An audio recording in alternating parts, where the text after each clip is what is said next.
YouTube channel saint Joseph's academy Kurumassery.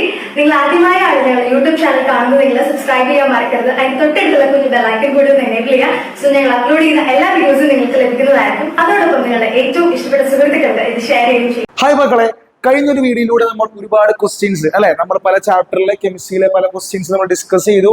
So ഇന്നത്തെ ഒരു വീഡിയോയിലൂടെ നമ്മൾ കുറച്ച് ക്വസ്റ്റ്യൻസ് വീണ്ടും പരിചയപ്പെടാൻ പോവുകയാണ്. എല്ലാ കുട്ടികളും ഈ ക്വസ്റ്റ്യൻസ് നിങ്ങളുടെ വരുന്ന SLC കെമിസ്ട്രി എക്സാമിനേഷന് വേണ്ടി റെഫർ ചെയ്യുക, അതിനുവേണ്ടി പ്രിപ്പയർ ചെയ്യുക. നമുക്ക് ഒരുപാട് ചാപ്റ്ററിൽ, നമ്മുടെ 7 ചാപ്റ്ററിൽ കുറച്ച് ക്വസ്റ്റ്യൻസ് നമ്മൾ ഈ പറയുന്ന വീഡിയോയിലൂടെ നമ്മൾ കവർ ചെയ്യും. അപ്പൊ ഈ വീഡിയോയിലൂടെ നിങ്ങൾക്ക് കുറച്ച് ഇമ്പോർട്ടൻറ്റ് ക്വസ്റ്റ്യൻസ് ആണ് നമ്മൾ എന്ത് ചെയ്യുക, നമ്മൾ ഡിസ്കസ് ചെയ്യുക. എല്ലാ കുട്ടികളും ഈ പറയുന്ന ക്വസ്റ്റ്യൻസ് നന്നായിട്ട് പഠിച്ച് നിങ്ങൾ വരുന്ന പരീക്ഷയ്ക്ക് എന്ത് ചെയ്യുക, ഒരുങ്ങുക. നമ്മളിന്ന് ആദ്യം ഡിസ്കസ് ചെയ്യാൻ പോകുന്ന ക്വസ്റ്റ്യൻ നമ്മുടെ ഓർഗാനിക് കെമിസ്ട്രിയിലെ നെയിമിങ്ങിന്റെ ഒരു നെയിമിംഗ് ആ ഒരു ഭാഗത്ത് വരുന്ന ക്വസ്റ്റ്യൻ ആണ്. സോ നമ്മുടെ തന്നിരിക്കുന്ന ഈ ക്വസ്റ്റ്യൻ തന്നിരിക്കുന്ന ഒരു ഓർഗാനിക് കോമ്പൗണ്ട്, ആ ഓർഗാനിക് കോമ്പൗണ്ടിനെ ബേസ് ചെയ്തിട്ടുള്ള കുറച്ച് ക്വസ്റ്റ്യൻസ് ആണ്. സോ നിങ്ങൾക്കറിയാം, നമ്മുടെ വരുന്ന എക്സാമിന് നിർബന്ധമായിട്ടും ചോദിക്കുന്ന ഒരു ചോദ്യമാണ് എന്ത്, ഒരു ഓർഗാനിക് കോമ്പൗണ്ട് തന്നു കഴിഞ്ഞിട്ട് അതിന്റെ നെയിമിങ് അല്ലെ, ഒരു ബ്രാഞ്ചഡ് ഓർഗാനിക് കോമ്പൗണ്ട് തന്നു കഴിഞ്ഞിട്ട്, ഹൈഡ്രോകാർബൺ തന്നു കഴിഞ്ഞിട്ട് അതിന്റെ പേര് എഴുതുക, നെയിം, IUPAC നെയിം എഴുതാനായിട്ട് നിർബന്ധമായിട്ടും നിങ്ങളോട് എക്സാമിന് ചോദിച്ചിരിക്കും. അത് ഉറപ്പുള്ള ഒരു ക്വസ്റ്റ്യൻ ആണ്. സോ മക്കളെ, ഇവിടെയും അതുപോലെ ഒരു ക്വസ്റ്റ്യൻ, അതുപോലെ ഒരു എക്സാമ്പിൾ ആണ് നിങ്ങൾക്ക് തന്നിരിക്കുന്നത്. സോ ഈ ക്വസ്റ്റ്യനിൽ ഈ ഒരു എക്സാമ്പിൾ, ഒരു കോമ്പൗണ്ട് നിങ്ങൾ നോക്കുകയാണെങ്കിൽ, ഇവിടെ തന്നിരിക്കുന്ന ഓർഗാനിക് കോമ്പൗണ്ട് നിങ്ങൾ നോക്കുകയാണെങ്കിൽ, ഇതാണ് organic compound CH3 CH2 CH CH2 CH3 CH2 CH2 CH3. Okay, so ഞാൻ ഓർഗാനിക് കോമ്പൗണ്ട് എടുത്ത് എഴുതുകയാണ്. So CH3 CH2 CH CH2 CH3 okay, CH2 CH3 അല്ലെ. ഇതാണ് ഈ ക്വസ്റ്റ്യൻ തന്നിരിക്കുന്ന CH3 CH2 CH CH2 CH3 okay, CH2 CH3. ഇതാണ് നമുക്ക് ഈ തന്നിരിക്കുന്ന ക്വസ്റ്റ്യനിലെ ഓർഗാനിക് കോമ്പൗണ്ട്. ഓക്കെ, നമുക്ക് ക്വസ്റ്റ്യൻസിലേക്ക് കടക്കാം.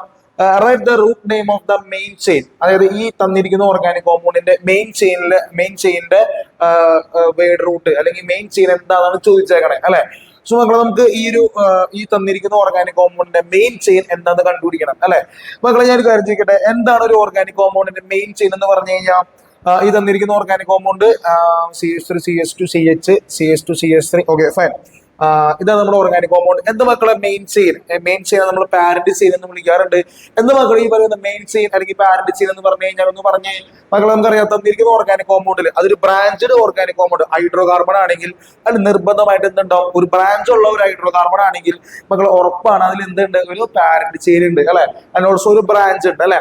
സോ നിങ്ങൾ ശ്രദ്ധിക്കുക, ഇവിടെ ഈ തന്നിരിക്കുന്ന ഓർഗാനിക് കോമ്പൗണ്ടിൽ ഏറ്റവും കൂടുതൽ കാർബൺ ആറ്റംസ് ഉള്ള, മനസ്സിലാക്കാം, ഏറ്റവും കൂടുതൽ കാർബൺ ആറ്റംസ് ഉള്ള ചെയിനാണ് മക്കൾ എന്ത്, കണ്ടിന്യൂസ് ആയിട്ട് വരുന്ന ചെയിൻ ആണെന്ന് പറയുന്നത് നമ്മുടെ പാരന്റ് ചെയിൻ എന്ന് പറയുന്നത് അല്ലെ. ഏറ്റവും കൂടുതൽ കാർബൺ ആറ്റംസ് ഉള്ള ചെയിൻ, അതാണ് മക്കൾ നമ്മൾ എന്ന് പറയുന്നത് നമ്മുടെ പാരന്റ് ചെയിൻ എന്ന് പറയുന്നത് അല്ലെ. സോ അങ്ങനെ നോക്കുകയാണെങ്കിൽ ഏറ്റവും കൂടുതൽ കാർബൺ ആറ്റംസ് വരുന്ന ചെയിൻ നിങ്ങൾ എണ്ണി നോക്കുകയാണെങ്കിൽ 1 2 3 4 5 6 അല്ലെ, അതിൽ കൂടുതൽ 6ൽ കൂടുതൽ കാർബൺ ആറ്റംസ് വരുന്ന ഒരു ചെയിൻ നമ്മൾ ഇത് നോക്കുകയാണെങ്കിൽ ഉണ്ടാവില്ല അല്ലെ. നമ്മൾ ബാക്കിയുള്ള ചെയിൻസ്, ബാക്കിയുള്ള പോസിബിലിറ്റീസ് ഒക്കെ നോക്കുകയാണെങ്കിൽ, സോ 1 2 3 4 5 6 ഇല്ല, 6ൽ കൂടുതൽ വരുന്ന ഒരു ചെയിൻ ഈ ഒരു കോമ്പൗണ്ടിൽ ഇല്ല അല്ലെ. സോ നമുക്ക് എളുപ്പത്തിൽ നമുക്ക് എന്ത് ചെയ്യാം, ഈ ഒരു ചെയിൻ അല്ലെ, ഈ സ്ട്രേറ്റ് ചെയിൻ നമുക്ക് എന്താക്കി എടുക്കാം, നമ്മുടെ പാരന്റ് ചെയിൻ ആക്കി എടുക്കാം.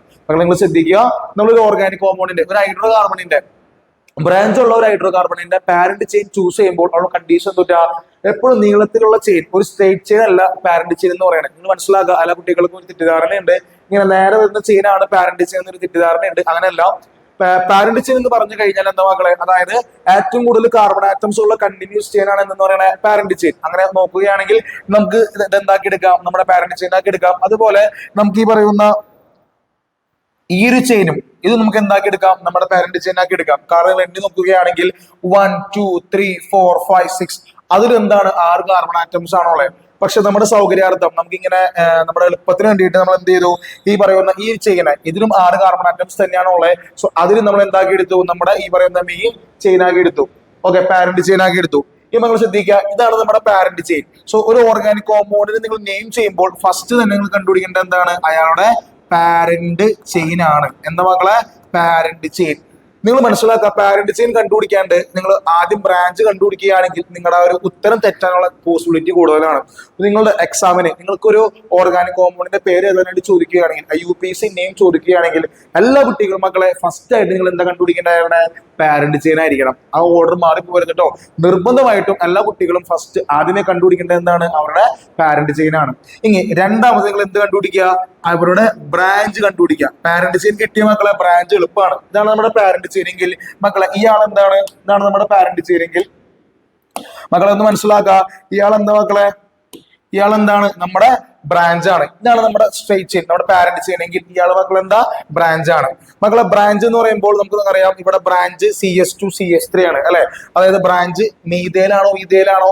CS3 എന്നാണെങ്കിൽ എന്താണ്? മീതേലാണ്. പക്ഷെ ഇവിടെ CS2 CS3 ആണ്. സോ നമ്മുടെ ബ്രാഞ്ച് എന്താ മക്കളെ? ഈതേലാണ്. സോ നമുക്ക് ബ്രാഞ്ച് കിട്ടി. ഈ മൂന്നാമത്തെ സ്റ്റെപ്പ് എന്ന് പറയുന്നത് എന്താ മക്കളെ?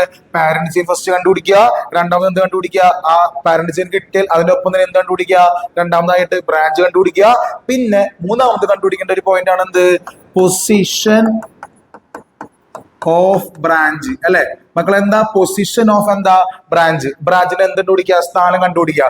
സോ നിങ്ങൾ ഈ ഓർഡറിൽ നിങ്ങൾ ഏതൊരു കോമ്പൗണ്ടും ഏത് ഹൈഡ്രോകാർബണും ഈ ഒരു ഓർഡറിൽ നിങ്ങൾ അവരുടെ ഡീറ്റെയിൽസ് കണ്ടുപിടിക്കുകയാണെങ്കിൽ നിങ്ങൾക്ക് നിങ്ങളുടെ ആൻസർ തെറ്റാനുള്ള ചാൻസ് വളരെ കുറവായിരിക്കും. അപ്പൊ നിങ്ങൾ ഈ ഓർഡർ കീപ്പ് ചെയ്യുക കേട്ടോ. അത് നോക്കുകയാണെങ്കിൽ ഇതിൽ പാരന്റ് ചെയിൻ ഇതാണ് നമ്മുടെ പാരന്റ് ചെയിൻ. ബ്രാഞ്ച് കിട്ടി, ബ്രാഞ്ചിന്റെ സ്ഥാനം. ഓക്കെ മക്കളെ, ബ്രാഞ്ചിന്റെ സ്ഥാനം കണ്ടുപിടിക്കുമ്പോൾ നമ്മൾ എന്ത് ചെയ്യണം? നമ്മൾ ഈ പറയുന്ന അവിടെ നിന്നും ഇവിടെ നിന്ന് എണ്ണി നോക്കണം അല്ലെ.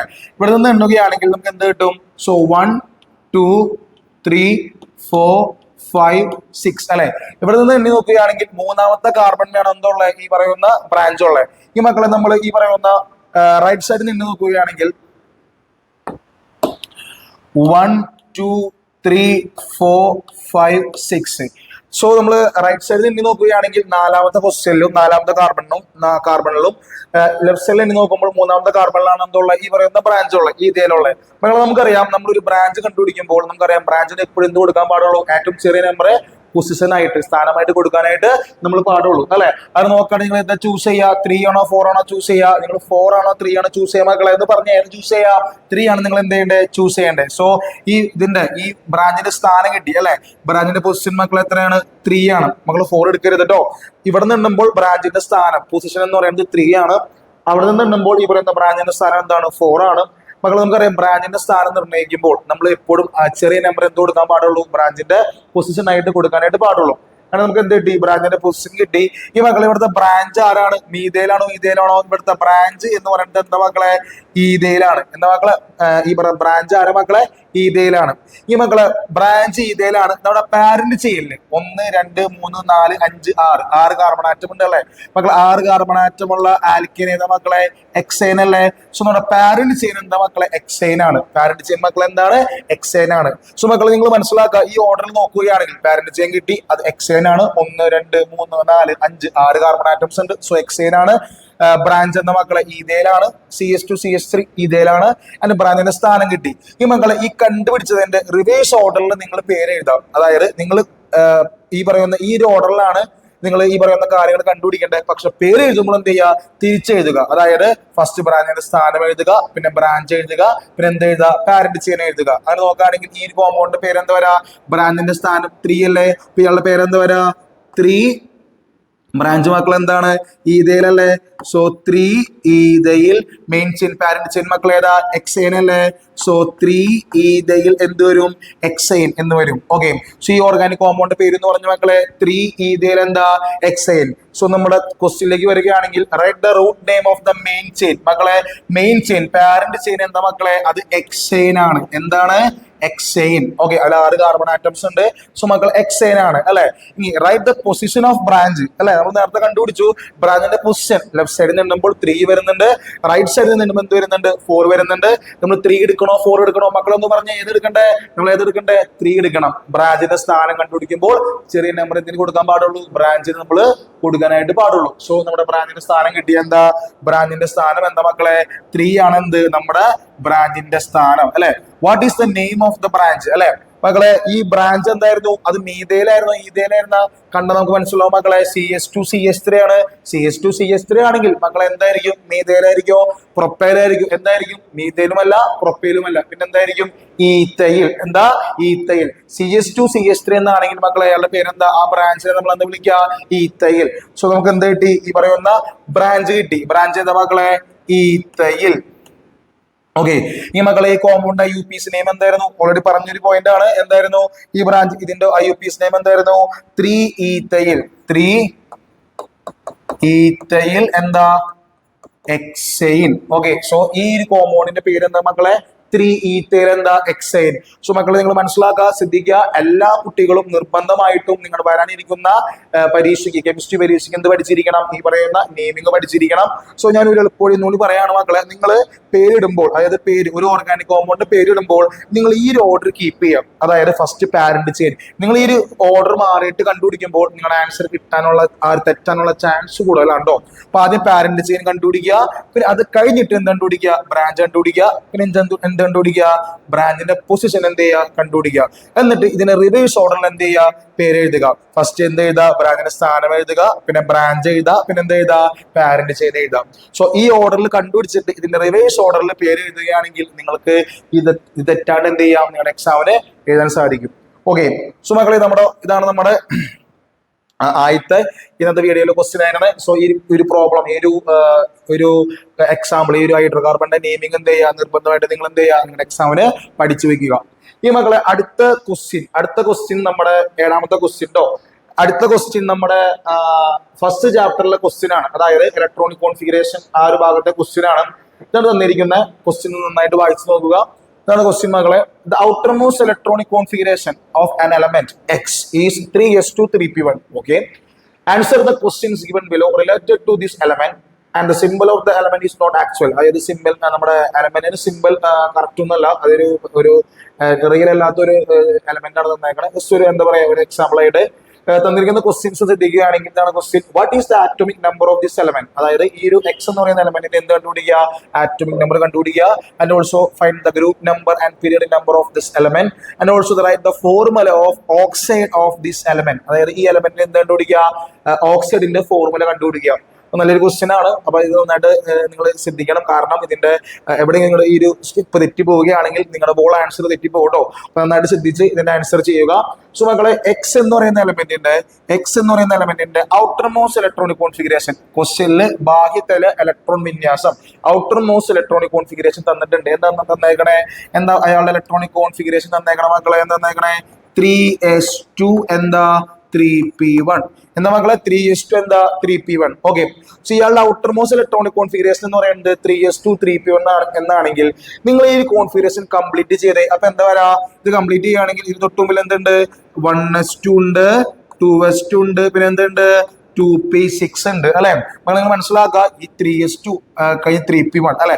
ഇതിന് മുമ്പിൽ എന്തുണ്ടാവണം? 1s2 2s2 2p കഴിഞ്ഞാൽ 3s-ലേക്കും 3p-ലേക്ക് ഇലക്ട്രോൺസ് പോവാ. സോ നമ്മൾ ഇയാളുടെ കംപ്ലീറ്റ് ഇലക്ട്രോണിക് കോൺഫിഗറേഷൻ എഴുതുക. ഇങ്ങനെ തരികയാണെങ്കിൽ ഔട്ടർമോസ്റ്റ് ഇലക്ട്രോണിക് കോൺഫിഗറേഷൻ തരികയാണെങ്കിൽ നിങ്ങൾക്ക് എന്ത് ചെയ്യാൻ പറ്റും? ആ എലമെന്റിന്റെ കംപ്ലീറ്റ് ഇലക്ട്രോണിക് കോൺഫിഗറേഷൻ എഴുതാനായിട്ട് സാധിക്കും. സോ ഈ എക്സ് എന്ന് പറയുന്ന ഒരു എലമെന്റിന്റെ കംപ്ലീറ്റ് ഇലക്ട്രോണിക് കോൺഫിഗറേഷൻ നമ്മൾ എഴുതി. എന്താ കിട്ടിയേ?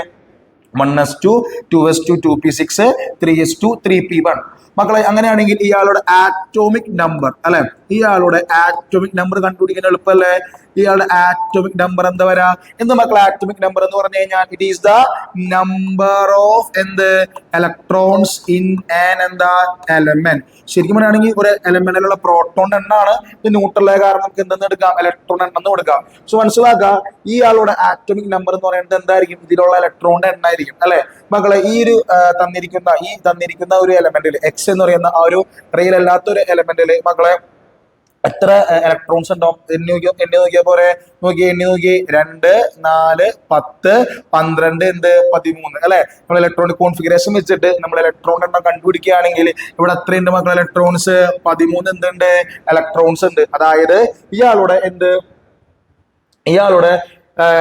ആറ്റോമിക് നമ്പർ നമുക്ക് എന്ത് കിട്ടി? ഇയാളുടെ ആറ്റോമിക് നമ്പർ നമുക്ക് എന്ത് കിട്ടി? 13 എന്ന് കിട്ടി. മനസ്സിലാക്കാം മക്കളെ? ഒരു എലമെന്റിന്റെ ആറ്റോമിക് നമ്പർ എന്ന് പറയുന്നത് അതിലുള്ള എന്ത് കണ്ടുപിടിച്ചാൽ മതി? ഇലക്ട്രോണിന്റെ എണ്ണം കണ്ടുപിടിച്ചാൽ മതി. ഇലക്ട്രോണിക് കോൺഫിഗറേഷൻ കിട്ടുകയാണെങ്കിൽ നമുക്ക് വളരെ എളുപ്പത്തിൽ എന്ത് കണ്ടുപിടിക്കാം, അയാളുടെ ആറ്റോമിക് നമ്പർ എന്ത് ചെയ്യാം, കണ്ടുപിടിക്കാം. കാരണം ഇവരുടെ ആറ്റോമിക് നമ്പർ കണ്ടുപിടിക്കാനായിട്ട് ഏറ്റവും എളുപ്പവഴി എന്നിട്ട് ഇവിടെ എന്ത് നോക്കിയാൽ മതി, ഇവരുടെ ഇലക്ട്രോണിന്റെ എണ്ണം നോക്കിയാൽ മതി. സോ ഇവിടെ 13 ഇലക്ട്രോൺസ് ഉണ്ട്, അതുകൊണ്ട് ഇയാളുടെ ആറ്റോമിക് നമ്പർ എന്താ, 13 അല്ലെ. ഈ മക്കളെ ശ്രദ്ധിക്കുക, ഇയാളുടെ അടുത്ത ക്വസ്റ്റിലേക്ക് നമ്മൾ വരികയാണെങ്കിൽ ഇയാളുടെ ഗ്രൂപ്പ് നമ്പർ പീരീഡ് നമ്പർ ചോദിച്ചിട്ടുണ്ട് അല്ലെ. എക്സ് എന്ന് പറയുന്ന എലമെന്റിന് എന്ത് ചോദിച്ചിട്ടുണ്ട്, ഗ്രൂപ്പ് നമ്പറും പീരീഡ് നമ്പർ ചോദിച്ചിട്ടുണ്ട് അല്ലെ. സോ മക്കളെ ഗ്രൂപ്പ് നമ്പർ പീരീഡ് നമ്പർ കണ്ടുപിടിക്കുമ്പോൾ നിങ്ങൾ വളരെ ഇമ്പോർട്ടന്റ് ആയിട്ട് കണ്ടുപിടിക്കേണ്ട ഫസ്റ്റ് ഒരു കാര്യം എന്താ വെച്ചാൽ അവരുടെ ബ്ലോക്ക് ആണ് അല്ലെ. സോ മക്കളെ ഈ പറയുന്ന എക്സ് എന്ന് പറയുന്ന എലമെന്റിന്റെ ബ്ലോക്കിലേക്ക് വരികയാണെങ്കിൽ ഇയാളുടെ അവസാനത്തെ ഇലക്ട്രോൺ ഇരിക്കുന്ന സബ്സിൽ 3p അല്ലേ മക്കൾ. ഇയാളുടെ അവസാനത്തെ ഇലക്ട്രോൺ ഇരിക്കുന്ന സബ്സിൽ ഏതാ മക്കൾ ഒന്ന് പറഞ്ഞ്, ഏതാ, 3p ആണല്ലോ. അതെ, ഇയാളുടെ അവസാനത്തെ ഇലക്ട്രോൺ ഇരിക്കുന്ന സബ്സിൽ മക്കൾ ഏതാ, 3p ആണ് അല്ലെ. സോ 3p എത്ര ഇലക്ട്രോൺസ് ഉണ്ട്, ഒരു ഇലക്ട്രോൺ ഉണ്ട് അല്ലെ. സോ മക്കളെ അവസാനത്തെ ഇലക്ട്രോൺ ഇരിക്കുന്നത് 3p അയാളുടെ ബ്ലോക്ക് മക്കൾ ഏതായിരിക്കും, അയാളുടെ ബ്ലോക്ക് ഏതായിരിക്കും, p ബ്ലോക്ക് ആയിരിക്കും. ഏതായിരിക്കും മക്കളെ, p ബ്ലോക്ക്. മനസ്സിലാക്കാം, ഒരു എലമെന്റിന്റെ അവസാനത്തെ ഇലക്ട്രോൺ ഇരിക്കുന്നത് ഏത് സബ്സെല്ലാണോ അതാണ് അയാളുടെ എന്തായിരിക്കുക, ബ്ലോക്ക് ആയിരിക്കുക. ഒരു എലമെന്റിന്റെ അവസാനത്തെ ഇലക്ട്രോൺ ഇരിക്കുന്നത് എസ് സബ്സെല്ലാണെങ്കിൽ അയാളുടെ ബ്ലോക്ക് ഏതാ, എസ് ബ്ലോക്ക്. ഒരു എലമെന്റിന്റെ അവസാനത്തെ ഇലക്ട്രോൺ ഇരിക്കുന്നത് പിയിലാണെങ്കിലോ മക്കൾ ഏതാ, ഈ പറയുന്ന പി ബ്ലോക്ക്. ഒരു എലമെന്റിന്റെ അവസാനത്തെ ഇലക്ട്രോൺ ഇരിക്കുന്നത് പെനൽറ്റിമേറ്റ് ഡി സബ്സെല്ലാണെങ്കിൽ മക്കളെ അയാളുടെ ബ്ലോക്ക് ഏതായിരിക്കും, ഡി ബ്ലോക്ക് ആയിരിക്കും. അപ്പൊ മക്കളെ മനസ്സിലാക്കുക, അയാളുടെ ബ്ലോക്ക് കിട്ടി അല്ലെ. ബ്ലോക്ക് കിട്ടി കഴിഞ്ഞാൽ നമുക്ക് എന്ത് കിട്ടും, ഗ്രൂപ്പും കിട്ടും പീരീഡും കിട്ടും അല്ലെ. മക്കളെ പി ബ്ലോക്ക് ആണെങ്കിൽ അയാളുടെ ഗ്രൂപ്പ് നമ്മൾ എങ്ങനെ കണ്ടുപിടിക്കുക, വേറൊന്നല്ല, അയാളുടെ അവസാനത്തെ പി സബ്സിൽ എത്ര ഇലക്ട്രോൺസ് ഉണ്ടോ അതിന്റെ കൂടെ എന്താ ആഡ് ചെയ്യുക, 12 ആഡ് ചെയ്യുക. ഇമ്പോർട്ടന്റ് ആണ് ഈ പോയിന്റ്. മക്കൾ മനസ്സിലാക്കുക, ഒരു എലമെന്റിന്റെ അവസാനത്തെ പി സബ്സെല്ലിൽ എത്ര ഇലക്ട്രോൺസ് ഉണ്ടോ അതിന്റെ കൂടെ 12 ആഡ് ചെയ്യുകയാണെങ്കിൽ നിങ്ങൾക്ക് അയാളുടെ എന്ത് കിട്ടും, ഈ പറയുന്ന പി ബ്ലോക്ക് ആണെങ്കിൽ അയാളുടെ എന്ത് കിട്ടും, ഗ്രൂപ്പ് കിട്ടും. ഇയാളുടെ അവസാനത്തെ പി സബ്സിൽ എത്ര ഇലക്ട്രോൺസ് ഉണ്ട്, ഒരു ഇലക്ട്രോൺ ഉണ്ടല്ലോ. അങ്ങനെയെങ്കിൽ ഇയാളുടെ ഗ്രൂപ്പ് എന്തായിരിക്കും, ആ ഒരു ഇലക്ട്രോൺ ഒന്നിന്റെ കൂടെ എന്താ ആഡ് ചെയ്യുക, 12 ആഡ് ചെയ്യുക. അപ്പൊ എന്ത് കിട്ടും, 13 എന്ന് കിട്ടും. സോ മക്കൾ ഇയാളുടെ ആറ്റമിക് നമ്പർ 13 ഗ്രൂപ്പ് നമ്പർ എന്താ, 13 ഇപ്പോഴും അങ്ങനെ വരണം നിർബന്ധമൊന്നും ഇല്ല കേട്ടോ. ഇവിടെ ഇങ്ങനെ ഈ ക്വസ്റ്റിലാണ് വന്നോന്നുള്ളൂ, അത് ഓരോ ക്വസ്റ്റിലും മാറിക്കൊണ്ടിരിക്കും. സോ ഇയാളുടെ ഗ്രൂപ്പ് നമ്പർ എന്തിന്റെ മക്കളെ, 13. ഞാൻ ഒരു കാര്യം ചോദിക്കട്ടെ, ഇയാളുടെ പീരീഡ് നമ്പർ എന്തായിരിക്കും മക്കളെ, ഇയാളുടെ പീരീഡ് നമ്പർ എന്തായിരിക്കും, ആലോചിച്ച് നോക്കി മക്കളെ. നമുക്കറിയാം ഒരു എലമെന്റിന്റെ പീരീഡ് നമ്പർ നമ്മൾ എങ്ങനെ കണ്ടുപിടിക്കണേ, ഇത്രേ ഉള്ളൂ. അയാളുടെ അവസാനത്തെ ഇലക്ട്രോൺ ഇരിക്കുന്ന സബ്സെൽ ഏതാന്ന് നോക്കാം. ഇത് 3p അല്ലെ, 3pയുടെ സെൽ നമ്പർ ഏതാ, 3pയുടെ മക്കളെ സെൽ നമ്പർ ഏതാ, 3pയുടെ സെൽ നമ്പർ ഏതാ മക്കളെ, 3p അല്ലെ. 3pയുടെ സെൽ നമ്പർ മക്കൾ എന്താണ്, 3 അല്ലെ. 3p എന്ന് പറയുന്ന ഈ ഒരു എലമെന്റിന്റെ ഇലക്ട്രോണിക് കോൺഫിഗറേഷൻ പരിശോധിക്കുമ്പോൾ അവസാനത്തെ ഇലക്ട്രോൺ ഇരിക്കുന്നത് എവിടെ, 3pയിലാണ് അല്ലെ. 3pയുടെ സെൽ നമ്പർ അവസാനത്തെ സബ്സെല്ലിന്റെ സെൽ നമ്പർ നോക്കുകയാണെങ്കിൽ 3 അല്ലേ. സോ ഇയാളുടെ പീരീഡ് മക്കൾ എന്തായിരിക്കും, 3 ആയിരിക്കും. അതായത് ഒരു എലമെന്റിന്റെ നമ്മൾ സെൽ നമ്പർ എങ്ങനെ കണ്ടുപിടിക്കുക, പി ബ്ലോക്ക് എസ് ബ്ലോക്ക് ഒക്കെ ആണെങ്കിൽ എളുപ്പമാണ്. അയാളുടെ അവസാനത്തെ സബ്സെൽ എന്താണോ അതിന് എന്തെടുക്കുക, സെൽ നമ്പർ എടുക്കാം. എസ് ബ്ലോക്ക് ആയാലും പി ബ്ലോക്ക് ആയാലും അയാളുടെ അവസാനത്തെ സബ്സെല്ലിൽ എന്തെടുക്കുക, സെൽ നമ്പർ എടുക്കുക. ഇയാളുടെ അവസാനത്തെ സബ്സെല്ലിൽ 3p ആണ്, അതുകൊണ്ട് ഇയാളുടെ പീരീഡ് മക്കൾ എന്ത് കിട്ടി, 3 എന്ന് കിട്ടി അല്ലെ. ഈ മക്കളെ ഇയാളുടെ ഗ്രൂപ്പ് 13 ആണ് അല്ലെ. ഗ്രൂപ്പ് 13 ആണെങ്കിൽ അവരുടെ വാലൻസി എന്ന് പറഞ്ഞേ, ഗ്രൂപ്പ് 13ന്റെ വാലൻസി മക്കളെ 13ാമത്തെ ഗ്രൂപ്പിലെ എലമെന്റുകളുടെ വാലൻസി എന്താ, 3 അല്ലേ. ആലോചിച്ച് നോക്കി, ഒന്നാമത്തെ ഗ്രൂപ്പിന്റെ വാലൻസി 1, രണ്ടാമത്തെ ഗ്രൂപ്പിന്റെ വാലൻസി 2, ഇത് കഴിഞ്ഞ് പിന്നെ ട്രാൻസിഷൻ എലമെന്റ്സ് ആണ്, അവരുടെ വാലൻസി മാറിക്കൊണ്ടിരിക്കും അല്ലെ. പിന്നെ 13ാമത്തെ ഗ്രൂപ്പിലേക്ക് നിങ്ങൾ വരികയാണെങ്കിൽ 13ാമത്തെ ഗ്രൂപ്പിന്റെ വാലൻസി എന്താ മക്കളെ, 3 അല്ലെ. സോ 13ാമത്തെ ഗ്രൂപ്പിന്റെ വാലൻസി എന്താ മക്കളെ, 3 മക്കളെ. ഞാനിവിടെ ബാലൻസി പറയാനുള്ള കാരണം വേറൊന്നല്ല, നിങ്ങൾ അവസാനത്തെ ക്വസ്റ്റിലേക്ക് വരികയാണെങ്കിൽ write the formula of oxide of this element എന്ന് ചോദിച്ചിട്ടുണ്ട് അല്ലെ. എക്സ് എന്ന് പറയുന്ന എലമെന്റിന്റെ എന്താണ് ചോദിച്ചേക്കണേ, എക്സ് എന്ന് പറയുന്ന എലമെന്റിന്റെ ഓക്സൈഡ് എന്ന് മക്കൾ. ഓക്സൈഡ് എന്ന് പറഞ്ഞു കഴിഞ്ഞാൽ ഒരു എലമെന്റിന്റെ എക്സ് എന്ന് പറയുന്ന എലമെന്റിന്റെ ഓക്സൈഡ് എന്ന് പറഞ്ഞാൽ എന്താ മക്കളെ, മനസ്സിലാക്കുക. എന്താ ഓക്സൈഡ് എന്ന് പറഞ്ഞു കഴിഞ്ഞാൽ ഇത്രേ ഉള്ളൂ, ഒരു എലമെന്റിന്റെ കൂടെ ഓക്സിജൻ ഉണ്ടെങ്കിൽ, ഒരു എലമെന്റിന്റെ കൂടെ മക്കൾ എന്താ, ഓക്സിജൻ ഉണ്ടെങ്കിൽ അത് നമുക്ക് എന്ത് വിളിക്കാം, ഓക്സൈഡ് എന്ന് വിളിക്കാം. എക്സിന്റെ ഓക്സൈഡ് എന്ന് പറഞ്ഞു കഴിഞ്ഞാൽ അതിന്റെ അർത്ഥം എന്നിട്ടാ എക്സിന്റെ കൂടെ എന്തുണ്ടാവും മക്കളെ, ഓക്സിജൻ ഉണ്ടാവും. സോ ഈ ക്വസ്റ്റിൽ പറഞ്ഞേക്കുന്നത് മക്കളെ എന്താണ്, എക്സ് എന്ന് പറയുന്ന ആ ഒരു എലമെന്റിന്റെ ഓക്സൈഡ് ആണ് ചോദിച്ചേക്കണേ അല്ലെ. സോ എക്സ് എന്ന് പറയുന്ന എലമെന്റിന്റെ ഓക്സൈഡ് എന്ന് പറഞ്ഞു കഴിഞ്ഞാൽ എക്സിന്റെ കൂടെ ആരെ കാണണം, ഓക്സിജനെ കാണണം മക്കളെ. എക്സിന്റെ നമുക്കറിയാം എക്സിന്റെ വാലൻസി എന്ന് പറയുന്നത് എന്താണ്, 3 ആണ്. എക്സിന്റെ വാലൻസി മക്കളെ 3 ആണ്. നമുക്കറിയാം ഓക്സിജൻ 16ാമത്തെ ഗ്രൂപ്പിലെ എലമെന്റ് ആണ്. ഓക്സിജന്റെ വാലൻസി നമ്മൾ പഠിച്ചിട്ടുണ്ട്, എന്താ, ഓക്സിജന്റെ വാലൻസി 2 ആണ്. ഓക്കെ, മനസ്സിലാക്കുക. ഈ രണ്ട് ആൾക്കാരുടെയും വാലൻസി മക്കൾ എന്തല്ല, സെയിം അല്ല. സോ നമ്മൾ എന്ത് ചെയ്യണം, വാലൻസി എന്ത് ചെയ്യാം, ക്രോസ് ചെയ്യാം. സോ എക്സിന്റെ ഓപ്പോസിറ്റ് നിങ്ങൾ വരാണെങ്കിൽ നിങ്ങൾക്ക് എന്ത് കിട്ടും, എക്സിന്റെ ഓപ്പോസിറ്റ് എന്ത് വരും, ഓക്സിജന്റെ വാലൻസി 2 അല്ലേ. ഓക്സിജന്റെ വാലൻസി 2 ആണ്. എക്സിന്റെ ഓപ്പോസിറ്റ് എന്ത് ചെയ്യാം, ക്രോസ് ചെയ്യാം കേട്ടോ. എക്സിന്റെ ഓപ്പോസിറ്റ് എന്താ, 2. ഓക്കെ, ഇനി ഓക്സിജന്റെ ഓപ്പോസിറ്റ് എന്താ മക്കളെ 3. സോ നമുക്ക് എന്ത് കിട്ടി? അയാളുടെ മോളിക്കുലാർ ഫോർമുല കിട്ടി അല്ലെ. എക്സ് എന്ന എലമെന്റിന്റെ എന്ത് കിട്ടി? മോളിക്കുലാർ ഫോർമുല കിട്ടി. എന്താ മക്കളെ മോളിക്കുലാർ ഫോർമുല എന്ന് പറഞ്ഞേ? H2O3. നിങ്ങൾ മനസ്സിലാക്കുക, ഒരു എലമെന്റിന്റെ എക്സ് എന്ന് പറയുന്ന എലമെന്റിന്റെ ഓക്സൈഡിന്റെ ഫോർമുലയാണ് ചോദിച്ചേക്കണേ. സോ മക്കളെ നിങ്ങൾ ചെയ്യേണ്ട കാര്യത്തിലുള്ളൂ, ഇവരുടെ എന്താ എഴുതാ? ബാലൻസ് എഴുതാ. എക്സിന്റെ ബാലൻസ് 3, ഓക്സിന്റെ ബാലൻസ് എന്താ മക്കളെ 2. ഇങ്ങനെ നിങ്ങൾ എന്താ ചെയ്യേണ്ടത്? അതായത് ആൾക്കാരുടെ ബാലൻസ് എഴുതിയിട്ട് റെസ്പെക്റ്റീവ് ആൾക്കാരുടെ എന്ത് ചെയ്യുക? ബാലൻസ് ക്രോസ് ചെയ്യുക. അതായത് എക്സിന്റെ ഓപ്പോസിറ്റ് എന്താ ഉള്ളത്? 2 ഉണ്ട്. ഓക്സിന്റെ ഓപ്പോസിറ്റ് എന്തുണ്ട്? 3 ഉണ്ട്. അത് ക്രോസ് ചെയ്യാം. ക്രോസ് ചെയ്യുമ്പോൾ എക്സിന്റെ ഓപ്പോസിറ്റ് എന്തുണ്ട്? ഈ പറയുന്ന എക്സിന്റെ ഓപ്പോസിറ്റ് എന്തുണ്ട്? ഈ പറയുന്ന 2 ഉണ്ട്. ഓക്സിന്റെ ഓപ്പോസിറ്റ് മക്കൾ എന്തുണ്ട്? ഈ പറയുന്ന 3 ഉണ്ട്. സോ ഇയാളുടെ ഫോർമുല നമുക്ക് എന്ത് കിട്ടി? H2O3. എന്ത് കിട്ടി മക്കളെ? H2O3. സോ ഈ പറയുന്ന എക്സ് എന്ന് പറയുന്ന എലമെന്റിന്റെ ഓക്സൈഡിന്റെ ഫോർമുല എന്ന് പറഞ്ഞ മക്കൾ എന്താ? H2O3. സോ നിങ്ങൾ ഈ ക്വസ്റ്റിലേക്ക് തിരിച്ചു വരികയാണെങ്കിൽ ഇയാളുടെ ആറ്റോമിക് നമ്പർ നമുക്ക് എന്ത് കിട്ടി? 13 എന്ന് കിട്ടി. പി ബ്ലോക്ക് എലമെന്റ് ആണ്. സോ അയാളുടെ ഗ്രൂപ്പ് എന്താണ് എങ്ങനെ കണ്ടുപിടിക്കുക? അവസാനത്തെ പി സബ്ഷനിലെ ഒരു ഇലക്ട്രോൺ ഉള്ളൂ, അതിനോട് എന്താ ആഡ് ചെയ്യുക? 12 ആഡ് ചെയ്യുക. സോ നമുക്ക് എന്ത് കിട്ടി?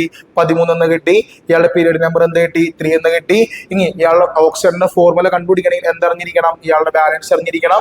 മനസ്സിലാക്കുക, 13ാമത്തെ ഗ്രൂപ്പിലെ എലമെന്റുകളുടെ അത് ബോറോൺ ആയിക്കോട്ടെ. ഈ പറയുന്ന 13ാമത്തെ ഗ്രൂപ്പിൽ ആരൊക്കെ ഉണ്ട്? ബോറോൺ ഉണ്ട്, അലുമിനിയം ഉണ്ട്, ഗാലിയം ഉണ്ട്, ഇന്ത്യ ഉണ്ട്, താലിയം ഉണ്ട് അല്ലെ. ഇവരോടൊക്കെ മക്കളെ ബാലൻസ് എന്താ? ഏറെക്കുറെ 3 ആണ്. സോ എക്സ് എന്ന് പറയുന്ന എലമെന്റ് അത് ആരെന്ന് പറഞ്ഞിട്ടില്ല, അങ്ങനെ പറയാണ്. 13ാമത്തെ ഗ്രൂപ്പ് ആയതുകൊണ്ട് ബാലൻസ് നമുക്ക് എന്താണെന്നറിയാം? 3 എന്നറിയാം. ബാലൻസ് 3 എന്ന് കിട്ടി. അപ്പൊ ഓക്സിജന്റെ ബാലൻസ് 2 എന്ന് പഠിച്ചിട്ടുണ്ട്. നിങ്ങൾ ബാലൻസ് ക്രോസ് ചെയ്യുക. അപ്പൊ നമുക്ക് എന്ത് കിട്ടും? H2O3 എന്ന് എന്ത് കിട്ടും? ഇയാളുടെ ഓക്സൈഡിന്റെ ഫോർമുല കിട്ടും. ഓക്കെ, ശരി. ഈ മക്കളെ അടുത്ത ക്വസ്റ്റ്യനിലേക്ക് വരികയാണ്. അതായത് അടുത്ത ക്വസ്റ്റ്യൻ 8ാമത്തെ ക്വസ്റ്റ്യനിലേക്ക് കടക്കുകയാണെങ്കിൽ മക്കളെ 8ാമത്തെ ക്വസ്റ്റ്യൻ നമ്മുടെ മോൾ കോൺസെപ്റ്റിലെ ക്വസ്റ്റ്യൻ ആണ്. നിങ്ങൾക്കറിയാം മോൾ കോൺസെപ്റ്റ് ഒരുപാട് കുട്ടികൾക്ക് വളരെ ബുദ്ധിമുട്ടുള്ള ഒരു ചാപ്റ്റർ ആണ്. ഇതിലെ കണക്കുകൾ കെമിസ്ട്രിയിൽ അത്യാവശ്യം പ്രോബ്ലമാറ്റിക് ആയിട്ടുള്ള ഒരു ചാപ്റ്റർ ആണ് മോൾ കോൺസെപ്റ്റിന്റെ. ഗ്യാസ് ലോസിന്റെ അവിടെയും അതുപോലെ തന്നെ മോൾ കോൺസെപ്റ്റിന്റെ അവിടെ ഒരുപാട് പ്രോബ്ലംസ് ഉണ്ട്. സോ ഇതിലെ പ്രോബ്ലംസ് വളരെ നിർബന്ധമായിട്ട് നിങ്ങൾ എന്ത് ചെയ്യണം? നന്നായിട്ട് ഡെഫിനേഷനും അതുപോലെ തന്നെ അതിന്റെ ഇക്വേഷനും പഠിച്ച് നിങ്ങൾ എന്ത് ചെയ്യണം? പ്രിപ്പയർ ചെയ്യണം കേട്ടോ. കാരണം ഇതിലെ പ്രോബ്ലംസ് നിങ്ങളുടെ എക്സാമിന് ചോദിക്കുന്നതാണ്. സോ ഈ ഒരു ചോദ്യത്തിലേക്ക് നിങ്ങൾ വരികയാണെങ്കിൽ, നമ്മുടെ 8ാമത്തെ ചോദ്യത്തിലേക്ക് നിങ്ങൾ വരികയാണെങ്കിൽ ഇതാണ് ചോദ്യം. 85 gram of ammonia gas is stored at STP. Okay, 85 gram ammonia gas നമ്മൾ ഇവിടെ സ്റ്റോർ ചെയ്തിട്ടുണ്ട്. STP ഒരു പർട്ടിക്കുലർ വെസലിലൊക്കെ ആയിരിക്കാം സ്റ്റോർ ചെയ്തിട്ടുണ്ട് അല്ലെ. ചോദിച്ചേക്കുന്നത് calculate the number of molecules present in it. അതായത് ആ 55 ഗ്രാമിലുള്ള അമോണിയ ഗ്യാസിന്റെ നമ്പർ ഓഫ് മോളിക്യൂൾസ് ആണ് ചോദിച്ചേക്കണേ. ആൻഡ് ഓൾസോ ഇതാണ് important, find out its volume. അതായത് ആ ഗ്യാസിന്റെ എന്ത് ചോദിച്ചിട്ടുണ്ട്? വോളിയം. STPയിലെ വോളിയം ചോദിച്ചിട്ടുണ്ട്. നല്ലൊരു ക്വസ്റ്റ്യൻ ആണിത് മക്കളെ. ശ്രദ്ധിക്കുക, നമുക്ക് തന്നിരിക്കുന്ന അമോണിയയുടെ വാല്യൂ, അതായത് 85 ഗ്രാം എന്താണ് തന്നേക്കണേ? അമോണിയ എന്നാണ് തന്നേക്കണേ അല്ലെ. 85 ഗ്രാം എന്താ? അമോണിയ. മക്കളെ ഞാൻ ഒരു കാര്യം ചോദിക്കട്ടെ, അമോണിയ എന്ന് പറയുമ്പോൾ അതിന്റെ ഫോർമുല നമുക്കറിയാം എന്താണ്? NH3 ആണ് അല്ലെ. അതിനെങ്കിൽ അമോണിയയുടെ മോളിക്കുലർ മാസ് എന്ന് പറഞ്ഞ മക്കളെ, അമോണിയയുടെ മോളിക്കുലർ മാസ് അല്ലെ. മക്കളെ കഴിഞ്ഞ വീഡിയോയിൽ ഞാൻ ഈ പറയുന്ന നൈട്രജന്റെയും ഹൈഡ്രജന്റെ ഒക്കെ കുറച്ച് എലമെന്റുകളിലൊക്കെ എന്ത് തന്നിരുന്നു? ഈ പറയുന്ന മാസ് തന്നിരുന്നു അല്ലെ. സോ അത് പ്രകാരം മക്കളെ നിങ്ങൾ മനസ്സിലാക്കുക, നൈട്രജന്റെ മാസ് 14 ആണ്. ആൻഡ് ഓൾസോ ഹൈഡ്രജന്റെ മാസ് നമുക്കറിയാം. ഹൈഡ്രജന്റെ ഒരാളുടെ മാസ് മക്കളെ 1 ആണ്. സോ ഇവിടെ 3 ഹൈഡ്രജൻ ഉണ്ട്. ആണെങ്കിൽ 3 ഹൈഡ്രജന്റെ മാസ് എന്തായിരിക്കും? 3 ആയിരിക്കും. നമുക്ക് കൂട്ടുമെന്ത് കിട്ടും? 17 AMU എന്ന് കിട്ടും അല്ലെ. സോ അമോണിയയുടെ മോളിക്കുലർ മാസ് എന്ന് പറയുന്നത് മക്കളെ 17 AMU ആണ്. അങ്ങനെയെങ്കിൽ അയാളുടെ ഗ്രാം മോളിക്കുലർ മാസ് എന്ന് പറയുന്നത് മക്കൾ എന്തായിരിക്കും? 17 ഗ്രാം ആയിരിക്കും. മാറിപ്പോരുത്, മോളിക്കുലർ മാസ് 17 AMU ആണ്. ഞാൻ AMU മാറ്റി ഗ്രാമിൽ പറയുകയാണെങ്കിൽ അത് എന്തായിട്ട് മാറി? ഗ്രാം മോളിക്കുലർ മാസ് GMM ആയിട്ട് മാറി അല്ലെ. ഈ മക്കളെ തന്നിരിക്കുന്നത് ഗ്രാമിലാണ്, വിച്ച് മീൻസ് അമോണിയയുടെ വെയിറ്റ് മാസ് ആണ് ക്വസ്റ്റ്യനിൽ തന്നേക്കണേ അല്ലെ. അങ്ങനെയെങ്കിൽ മക്കളെ നമ്മൾ എങ്ങനെ നമ്പർ ഓഫ് മോൾസ് കണ്ടുപിടിക്കുക എന്ന മക്കളെ നമ്പർ ഓഫ് മോൾസിന്റെ ഇക്വേഷൻ മക്കളെ ഒരു മോളിക്യൂളിന്റെ ഒരു കോമ്പൗണ്ടിന്റെ മാസ് തന്നു കഴിഞ്ഞാൽ നമ്മൾ എങ്ങനെ നമ്പർ ഓഫ് മോൾസ് കണ്ടുപിടിക്കുക? ആ തന്നിരിക്കുന്ന മാസിനെ, അതായത് തന്നിരിക്കുന്ന മാസിനെ തന്നിരിക്കുന്ന മാസിനെ നിങ്ങൾ എന്തുകൊണ്ട് ഡിവൈഡ് ചെയ്യുക? മോളിക്കുലായ കാരണം നിങ്ങൾ എന്തുകൊണ്ട് ഡിവൈഡ് ചെയ്യുക? GMM ഗ്രാം മോളിക്കുലർ മാസ് കൊണ്ട് എന്ത് ചെയ്യുക? ഡിവൈഡ് ചെയ്യുക. സോ അത് ചെയ്യുമ്പോൾ നിങ്ങൾക്ക് എന്ത് കിട്ടും? ഇത് തന്നിരിക്കുന്ന അമോണിയയുടെ മാസ് എത്രയാ? 85 ഗ്രാം അല്ലെ. 85 ഗ്രാം അല്ലെ. 85 ഡിവൈഡഡ് ബൈ എത്ര മക്കൾ? അമോണിയയുടെ ഗ്രാം മോളിക്കുലർ മാസ് 17 അല്ലെ. അപ്പൊ നിങ്ങൾ ചെയ്ത് നോക്കുകയാണെങ്കിൽ 17 × 5 അല്ലെ. 7 × 5 35, ബാക്കി 3, 1 × 5 3 8 അല്ലെ. അതായത് 85-ല് 17 എത്ര വട്ടം പോവും? 5 വട്ടം പോവും. അതായത് നമ്പർ ഓഫ് മോൾസ് നമുക്ക് എന്ത് കിട്ടി? 5 എന്ന് കിട്ടി അല്ലെ. നമ്പർ ഓഫ് മോൾസ് നമുക്ക് എന്ത് കിട്ടി മക്കളെ? 5 എന്ന് കിട്ടി. എളുപ്പമാണ്. തന്നിരിക്കുന്ന മാസത്തെ നിങ്ങൾ എന്തുകൊണ്ട് ഡിവൈഡ് ചെയ്യുക? ഗ്രാം മോളിക്കുലർ മാസ് കൊണ്ട് എന്ത് ചെയ്യുക? ഡിവൈഡ് ചെയ്യാം. മക്കളെ നമ്പർ ഓഫ് മോൾസ് കിട്ടിയാൽ ക്വസ്റ്റ്യനിൽ ചോദിച്ചത് എന്താ മക്കളെ? നമ്പർ ഓഫ് മോൾസ് അല്ല, എന്താണ്? നമ്പർ ഓഫ് മോളിക്യൂൾസ് ആണ്. മക്കളെ എളുപ്പമാണ്. അതായത് നമ്പർ ഓഫ് മോൾസ് കിട്ടിയാൽ നമ്മൾ എങ്ങനെ മക്കളെ നമ്പർ ഓഫ് മോളിക്യൂൾസ് കണ്ടുപിടിക്കുക? നമ്പർ ഓഫ് മോൾസ് കിട്ടിയാൽ മക്കളെ നമ്മൾ എങ്ങനെ നമ്പർ ഓഫ് മോളിക്യൂൾസ് കണ്ടുപിടിക്കുക? ഇത്രേ ഉള്ളൂ. നമ്പർ ഓഫ് മോൾസ് കണ്ടുപിടിച്ചതിനെ ആ വാല്യൂ കൊണ്ട് എന്തിനെ മൾട്ടിപ്ലൈ ചെയ്യാം? ആ വാല്യൂനെ എന്തുകൊണ്ട് മൾട്ടിപ്ലൈ ചെയ്യാം? അവകാഡ്രോ നമ്പർ കൊണ്ട് എന്ത് ചെയ്യാം? മൾട്ടിപ്ലൈ ചെയ്യാം. മക്കളെ നിങ്ങൾ ഇതിൽ ഇക്വേഷൻ ആയിട്ട് പഠിച്ചോളൂ കേട്ടോ. ഒരു ഇക്വേഷൻ ആയിട്ട് പഠിച്ചോളൂ. നമ്പർ ഓഫ് മോൾസ് കണ്ടുപിടിക്കാൻ, മോളിക്യൂൾസ് കണ്ടുപിടിക്കാനുള്ള ഇക്വേഷൻ എന്നിട്ടാ നമ്പർ ഓഫ് മോൾസ് കണ്ടുപിടിച്ചതിന് ശേഷം അതിനെന്തുകൊണ്ട് മൾട്ടിപ്ലൈ ചെയ്യാം? അവകാഡ്രോ നമ്പർ കൊണ്ട് എന്ത് ചെയ്യുക? മൾട്ടിപ്ലൈ. എന്തുകൊണ്ട് മൾട്ടിപ്ലൈ ചെയ്യാം മക്കളെ? അവകാഡ്രോ നമ്പർ കൊണ്ട് നിങ്ങൾ എന്ത് ചെയ്യുക? മൾട്ടിപ്ലൈ ചെയ്യാം. സോ ശ്രദ്ധിക്കാം, നമ്പർ ഓഫ് മോൾസ് കണ്ടുപിടിച്ചാൽ നമ്പർ ഓഫ് മോളിക്യൂൾസ് കണ്ടുപിടിക്കാൻ എളുപ്പമാണ്. ഇത്രേ ഉള്ളൂ. നമ്പർ ഓഫ് മോളിക്യൂൾസ് കണ്ടുപിടിക്കാനുള്ള ഇക്വേഷൻ എന്നിട്ടാ നമ്പർ ഓഫ് മോൾസ് കണ്ടുപിടിച്ചതിന് ശേഷം അത് എന്തുകൊണ്ട് മൾട്ടിപ്ലൈ ചെയ്യുക? അവകാഡ്രോ നമ്പർ കൊണ്ട് എന്ത് ചെയ്യുക? മൾട്ടിപ്ലൈ ചെയ്യാം. സോ ഇവിടെ മക്കളെ നമ്പർ ഓഫ് മോളിക്യൂൾസ് എന്താ വരാ? ഇവിടെ number of molecules is equal to എന്താണ് വരാ? ഈ ക്വസ്റ്റ്യനിൽ മക്കളെ നമ്പർ ഓഫ് മോൾസ് എത്ര കിട്ടിയേക്കണേ? 5 അല്ലേ കിട്ടിയേക്കണേ? നമ്മൾ നേരത്തെ കണ്ടുപിടിച്ചാണ്. നോക്കി, നമ്പർ ഓഫ് മോൾസ് 5 അല്ലേ കിട്ടിയേക്കണേ? നമ്പർ ഓഫ് മോൾസ് എത്രയാ? 5. സോ നമ്പർ ഓഫ് മോൾസ് 5 കിട്ടി. അതിന്റെ എന്താ? അവകാഡ്രോ നമ്പർ അല്ലേ? ഒന്ന് ആവർത്തിച്ച് പഠിച്ച മക്കളെ. നമ്പർ ഓഫ് മോളിക്യൂൾസ് കിട്ടിയാൽ അങ്ങനെ നമ്പർ ഓഫ് മോൾസ് കിട്ടിയാൽ നമ്മൾ അങ്ങനെ നമ്പർ ഓഫ് മോളിക്യൂൾസ് കണ്ടുപിടിക്കുക? Number of molecules is equal to the equation number of moles കണ്ടുപിടിക്കുക. അതിന് എന്തുകൊണ്ട് മൾട്ടിപ്ലൈ മക്കളെ? നിങ്ങൾ അവകാഡ്രോ നമ്പർ കൊണ്ട് എന്ത് ചെയ്യുക? നിങ്ങൾ മൾട്ടിപ്ലൈ ചെയ്യുക. ഇത് പഠിച്ചു പോയത് നിങ്ങള് നമ്പർ ഓഫ് മോൾസ് കണ്ടുപിടിച്ചിട്ട് എന്തുകൊണ്ട് മൾട്ടിപ്ലൈ ചെയ്യുക? അവകാഡ്രോ നമ്പർ കൊണ്ട് എന്ത് ചെയ്യുക? നിങ്ങൾ മൾട്ടിപ്ലൈ ചെയ്യുക അല്ലെ. അപ്പൊ നമുക്ക് എന്ത് കിട്ടി? Number of molecules is equal to number of moles 5 ആണ് അല്ലെ. നമ്പർ ഓഫ് മോൾസ് 5 ആണ്. അതിന്റെ എന്താ? അവകാഡ്രോ നമ്പർ എന്ന് പറഞ്ഞു മക്കളെ. എത്ര അവകാഡ്രോ നമ്പർ എന്ന് പറഞ്ഞേ? ഒരു മോൾ എത്രയാ? 6.022 എന്താ? 10⁻23. സോ നമ്പർ ഓഫ് മോളിക്യൂൾസ് കിട്ടിയില്ലേ? ഇത് ഗുണിക്കേണ്ട ആവശ്യമൊന്നുമില്ല. ഓക്കെ, ഇത്ര ചെയ്ത് നിർത്തിയാൽ മതി നിങ്ങള്. സോ നമ്പർ ഓഫ് മോളിക്യൂൾസ് നമുക്ക് എന്ത് കിട്ടി? 5 × 6.022 എന്താ? 10⁻23 എന്ന് കിട്ടി. മക്കൾ എളുപ്പമാണോ? നമ്പർ ഓഫ് മോളിക്യൂൾസ് എങ്ങനെ കണ്ടുപിടിക്കുക? നമ്പർ ഓഫ് മോൾസ് കണ്ടുപിടിച്ചതിന് ശേഷം അതിന് എന്തുകൊണ്ട് ഗുണിച്ചാൽ മതി? അവകാഡ്രോ നമ്പർ കൊണ്ട് ഗുണിച്ചാൽ മതി. നിങ്ങൾക്ക് എന്ത് കിട്ടും? നമ്പർ ഓഫ് മോളിക്യൂൾസ് കിട്ടും അല്ലെ. ഈ മക്കളെ ശ്രദ്ധിക്കുക, അടുത്ത ക്വസ്റ്റ്യൻ ഇമ്പോർട്ടന്റ്. അതായത് find out the volume. Okay, find out the volume of 85 gram of ammonia. അതായത് ഈ 85 gram അമോണിയയുടെ വോളിയം ആണ് ചോദിച്ചേക്കണേ. അപ്പോൾ നമുക്കറിയാം ഏതൊരു ഗ്യാസിന്റെയും volume of 1 mole of any gas at STP is equal to പറഞ്ഞേടാ എത്രയാണ് ഒരു മോള് ഗ്യാസിന്റെ STP വോളിയം? നിങ്ങൾക്ക് അറിയണ ഒരു വാല്യൂ തന്നെയാണ്. ഒന്ന് പറഞ്ഞ എത്രയാ?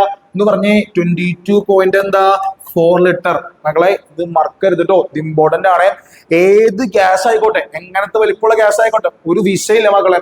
ഏതൊരു ഗ്യാസിന്റെയും ഒരു മോളിന്റെ STP എന്താ? STP എന്ന് പറഞ്ഞു കഴിഞ്ഞാൽ സ്റ്റാൻഡേർഡ് ടെമ്പറേച്ചർ ആൻഡ് എന്താ? Pressure.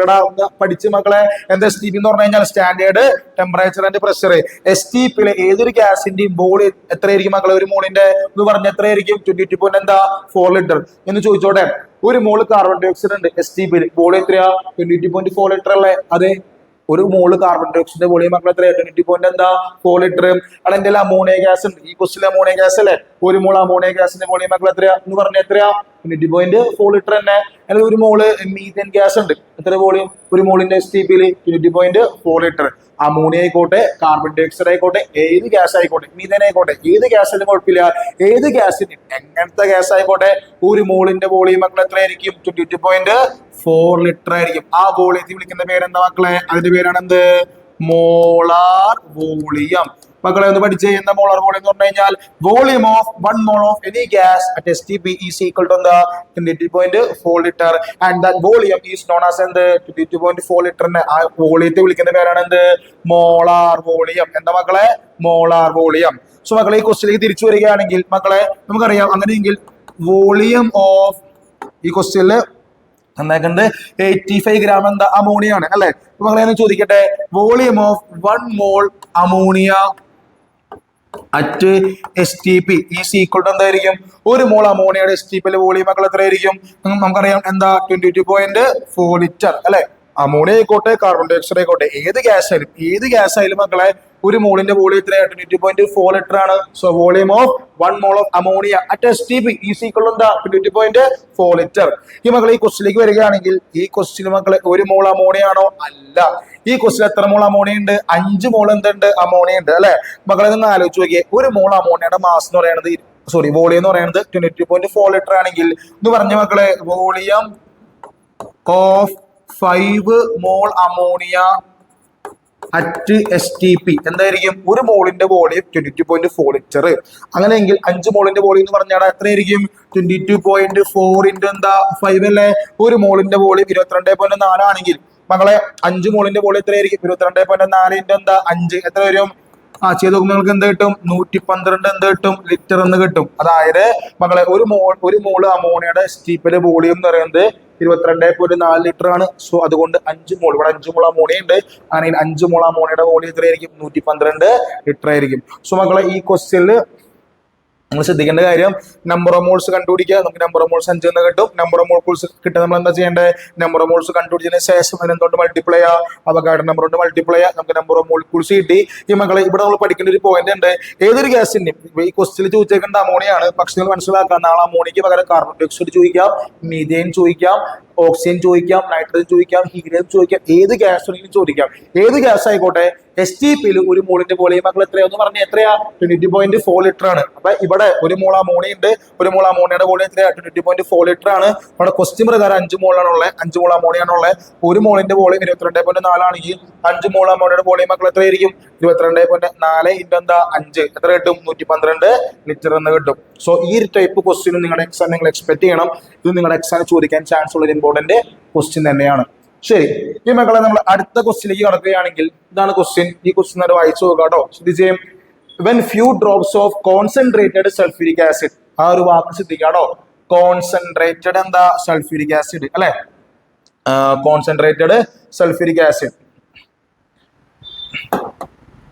Okay, when few drops of concentrated sulfuric acid is added to copper sulfate, okay, blue color of the solution disappears. Why?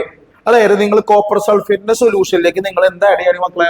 ഈ പറയുന്ന കോൺസെൻട്രേറ്റഡ് സൾഫ്യൂരിക് ആസിഡ് ആഡ് ചെയ്യുകയാണെങ്കിൽ അയാളുടെ blue colour എന്ത് ചെയ്യും? നഷ്ടപ്പെടും. മക്കളെ ഇതിന്റെ റീസൺ എന്തായിരിക്കും എന്ന് പറഞ്ഞു മക്കളെ. എന്താ ഇതിന്റെ റീസൺ നിങ്ങൾ മനസ്സിലാക്കാം. സൾഫ്യൂരിക് ആസിഡ് ചില്ലറക്കാരനല്ല അല്ലെ. ഒരുപാട് പ്രോപ്പർട്ടീസ് ഒക്കെ ഉള്ള ഒരാളാണ് എന്തെന്ന് പറയണേ? Sulphuric acid. നിങ്ങൾ മനസ്സിലാക്കുക, കിങ് ഓഫ് കെമിക്കൽ എന്നറിയപ്പെടുന്ന ആളാണ് എന്ത്? Sulphuric acid. അതായത് ഒരു രാജ്യത്തിന്റെ എക്കോണമിനെ വരെ ബാധിക്കാൻ കഴിവുള്ള ആളാണ് എന്ത്? Sulphuric acid. അത്രയ്ക്ക് ഒരുപാട് വൈഡ് റേഞ്ച് ഓഫ് യൂസസ് ഉള്ള പ്രോപ്പർട്ടീസ് ഉള്ള ഒരാളാണെന്ന് പറയണേ സൾഫ്യൂരിക് ആസിഡ് എന്ന് പറയണേ. മകളെ സൾഫ്യൂരിക് ആസിഡിനെ കുറിച്ച് പറയുകയാണെങ്കിൽ നമുക്കറിയാം സൾഫ്യൂരിക് ആസിഡ് ഒരു നല്ല ഡ്രൈയിങ് ഏജന്റ് ആണ്. നമുക്കത് പഠിക്കാനുണ്ട് ഈ ചാപ്റ്ററിൽ. ഡ്രൈയിങ് ഏജന്റ് ആണ്. പിന്നെന്താ? ഒരു നല്ല ഡീഹൈഡ്രേറ്റിംഗ് ഏജന്റ് ആണ്. പിന്നെയോ നല്ല എന്താണ്? ഓക്സിഡൈസിങ് എന്താ? അത്യാവശ്യം തിരക്കില്ലാത്ത എന്താണ്? ഒരു ഓക്സിഡൈസിങ് ഏജന്റ് ആണ് എന്ത്? Sulphuric acid. സോ ഒരുപാട് കഴിവുകളുള്ള ഒരു കോമ്പൗണ്ട് ആണ് എന്ത്? സൾഫ്യൂരിക് ആസിഡ് എന്ന് പറയണേ. ഇത് ഓർഗാനിക് കെമിസ്ട്രിയിലും ഒരുപാട് സ്ഥലങ്ങളിലും ഒരുപാട് പ്രാക്ടിക്കൽ ആപ്ലിക്കേഷൻ ഉള്ള ഒരാളാണ് എന്ത്? നമ്മുടെ സൾഫ്യൂരിക് ആസിഡ്. സോ നല്ലൊരു ഡ്രൈയിങ് ഏജന്റ് ആണ്, ഡീഹൈഡ്രേറ്റിംഗ് ഏജന്റ് ആണ്, ഓക്സിഡൈസിങ് ഏജന്റ് ആണ്. ഇതൊക്കെ നമ്മുടെ ഈ പറയുന്ന സൾഫ്യൂരിക് ആസിഡിന്റെ പ്രത്യേകതയാണ്. ഈ മക്കളെ ശ്രദ്ധിക്കുക. ഈ ക്വസ്റ്റിലേക്ക് നമ്മൾ വരികയാണെങ്കിൽ ഈ കോൺസെൻട്രേറ്റഡ് സൾഫ്യൂരിക് ആസിഡിനെ നമ്മൾ എവിടേക്ക് ആഡ് ചെയ്യാണ്? കോപ്പർ സൾഫേറ്റ് സൊല്യൂഷനിലേക്ക് എന്ത് ചെയ്യണം മക്കളെ? ആഡ് ചെയ്യാണ്. അങ്ങനെയെങ്കിൽ കോപ്പർ സൾഫേറ്റ് സൊല്യൂഷൻ എന്ത് മാറും? ആ ബ്ലൂ കളർ എന്ത് ചെയ്യും? മാറും. അത് കളർലെസ് ആവും അല്ലെ.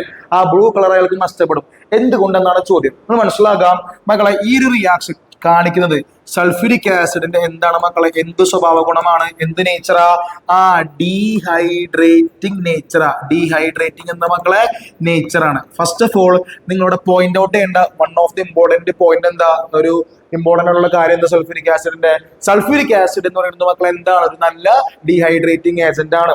അതായത് എവിടെയെങ്കിലും ഈർപ്പം, മോയ്സ്ചറോ വാട്ടറോ അല്ലെങ്കിൽ വാട്ടറിന്റെ കണ്ടന്റോ കണ്ടു കഴിഞ്ഞാൽ അവിടെ നിന്നൊക്കെ ഓടിപ്പോയിട്ട് വാട്ടറിന് എടുക്കാൻ കഴിവുള്ള ആളാണ് എന്ത്? നമ്മുടെ സൾഫ്യൂരിക് ആസിഡ്. സോ മക്കളെ മനസ്സിലാക്കുക, കോപ്പർ സൾഫേറ്റ് സൊല്യൂഷൻ എന്ന് പറയുമ്പോൾ അതിന്റെ ഫോർമുല CuSO4 ഡോട്ട് എന്താ? 5H2 ആണ്. അതായത് ഇത് ഹൈഡ്രേറ്റഡ് കോപ്പർ സൾഫേറ്റ് എന്നൊക്കെ പറയും കേട്ടോ.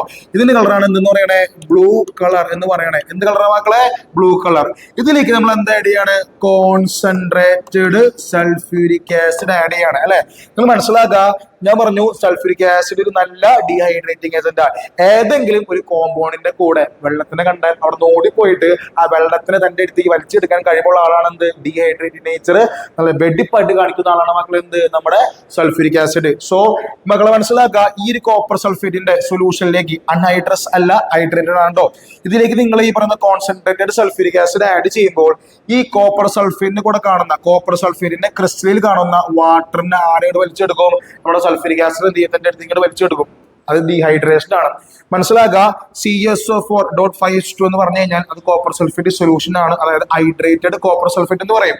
ഇതിലേക്ക് നമ്മൾ കോൺസെൻട്രേറ്റഡ് സൾഫ്യൂരിക് ആസിഡ് ആഡ് ചെയ്യുമ്പോൾ നിങ്ങൾ മനസ്സിലാക്കുക ആ കോപ്പർ സൾഫേറ്റിന്റെ ക്രിസ്റ്റലിലുള്ള വാട്ടറിനെ ആര് വലിച്ചെടുക്കുന്നതിന്റെ അടുത്തേക്ക് അബ്സോർബ് ചെയ്യും, സൾഫ്യൂരിക് ആസിഡ് എന്ത് ചെയ്യും അബ്സോർബ് ചെയ്യും. അതിന്റെ ഭാഗമായിട്ട് പിന്നെ കോപ്പർ സൾഫേറ്റ് ക്രിസ്റ്റലിൽ എന്തുണ്ടാവില്ല, ഈ പറയുന്ന വാട്ടർ ഉണ്ടാവില്ല. ഈ വാട്ടറിനെ മക്കൾ ആര് അബ്സോർബ് ചെയ്യും, സൾഫ്യൂരിക് ആസിഡ് എന്ത് ചെയ്യും അബ്സോർബ് ചെയ്യും. ഇത് മനസ്സിലാക്കുക, നമ്മുടെ വാട്ടർ കണ്ടന്റ് പോയാൽ കോപ്പർ സൾഫേറ്റിന്റെ ക്രിസ്റ്റലിൽ നിന്ന് വാട്ടർ കണ്ടന്റ് പോയാൽ പിന്നെ മക്കൾ അയാൾക്ക് എന്ത് കളറായിരിക്കും, white കളറായിരിക്കും.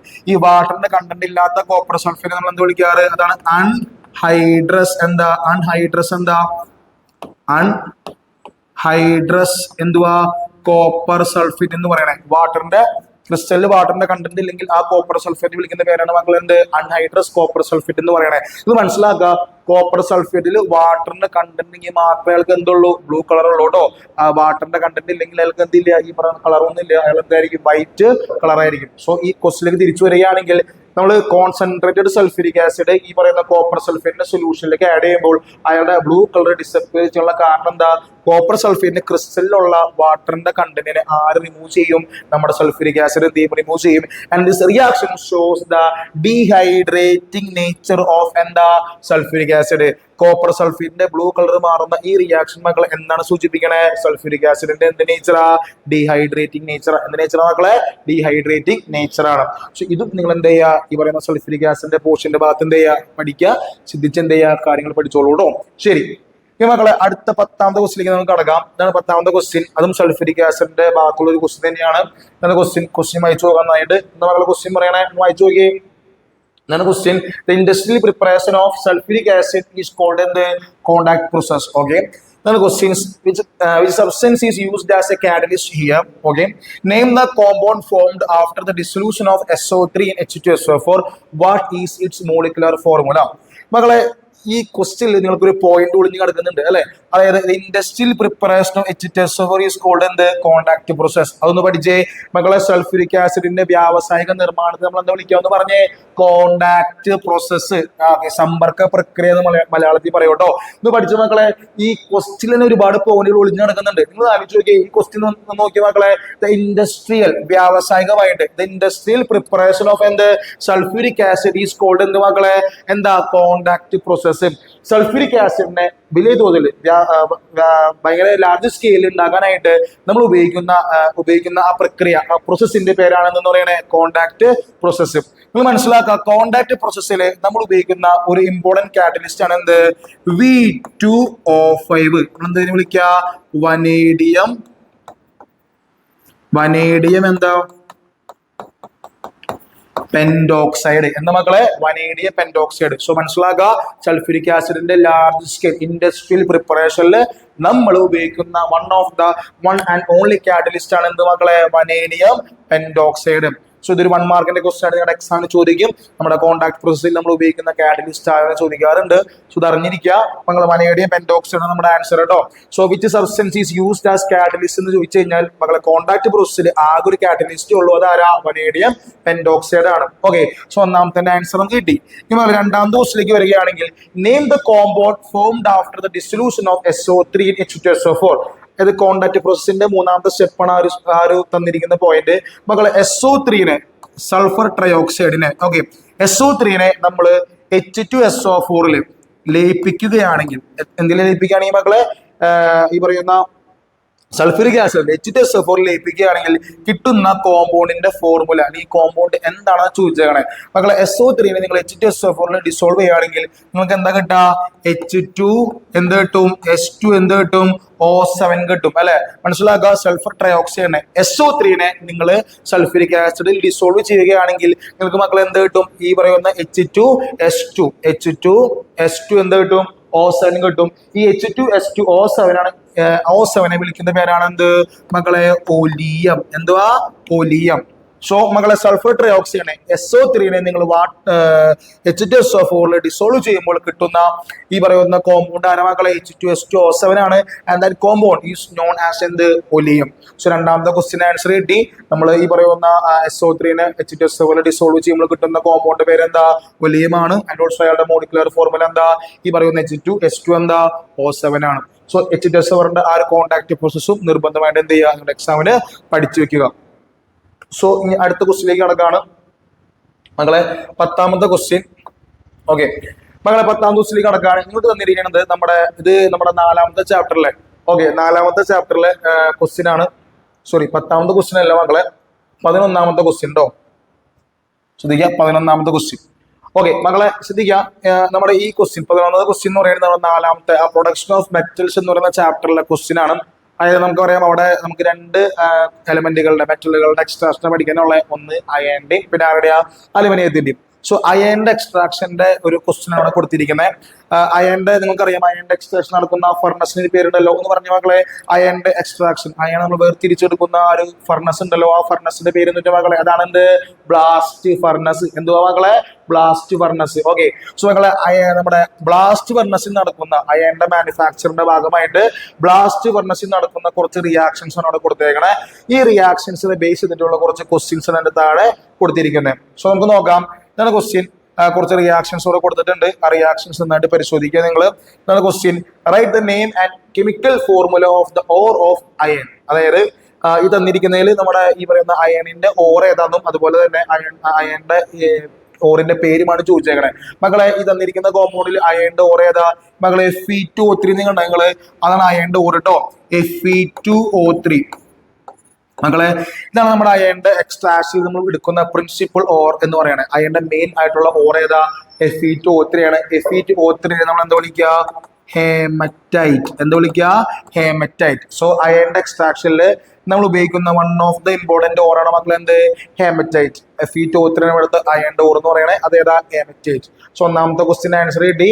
The name and the chemical formula of the or of iron എന്ന് പറയുമ്പോൾ അതാരാ? Fe2O3 അയണിന്റെ ഓർ എന്ന് പറയണേ.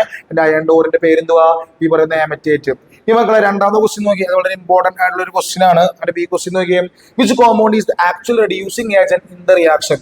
ഈ റിയാക്ഷനിലെ ശരിക്കുമുള്ള റെഡ്യൂസിങ് ഏജന്റ് ആരാന്ന് ചോദിച്ചേക്കണേ. നിങ്ങൾ മനസ്സിലാക്കുക, നിങ്ങൾ അവസാനത്തെ 5ാമത്തെ ഈ റിയാക്ഷൻ നിങ്ങൾ നോക്കുകയാണെങ്കിൽ